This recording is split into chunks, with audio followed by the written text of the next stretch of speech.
Kule kuna makampuni ya binafsi ambayo yanajihusisha na urasimishaji wa ardhi katika dhana ya kupanga, kupima na kutoa certificates.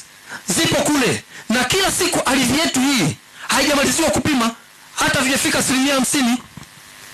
Kwa nini sisi tusiwe wataalamu katika eneo ambalo tunajivunia? Tupike watoto wetu ambao wakitoka wawe nguvu kazi yenye tija, yenye ujuzi.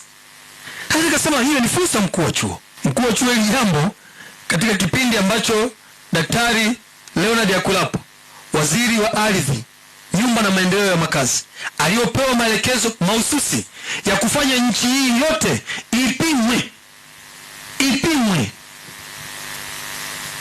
Hilo bwana, tutafanya kazi na wewe ili hawa wanasema kazi au ajira, future yetu haina mwelekeo, tuwape nafasi ya kufanya ya kazi.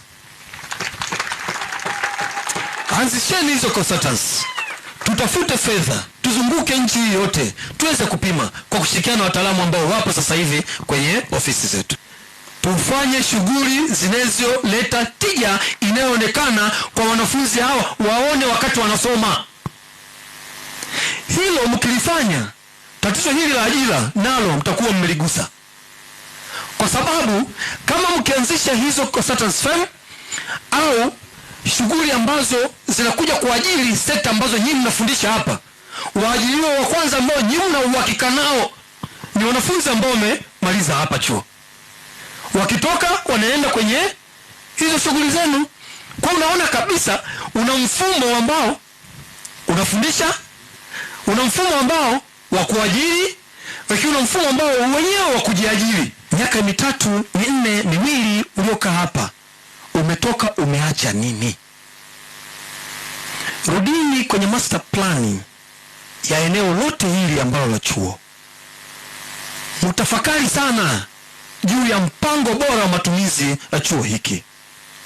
Mfikiri mbele chuo hiki miaka 20, 30, 40 mpaka 100 huko ambako tunaenda itakuwa kwenye hali gani? Ni lazima tufikie intern level 4. Ni lazima tufikie intern level 6.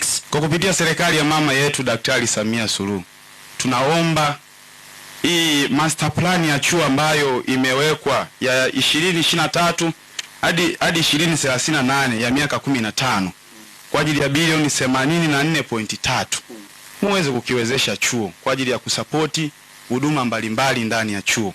Tukiona majengo, madarasa, viwanja, nini vyote vinakuwa vimo kwenye master plan. Tuna imani na serikali yetu sikivu ambayo inatusikia, na tukuhakikishie kwamba sisi kama vijana hatupo tayari kuharibu amani ya nchi yetu. Ndio cha msingi katika yote. Tumejifunza kwa kile ambacho kimetokea, hatupo tayari.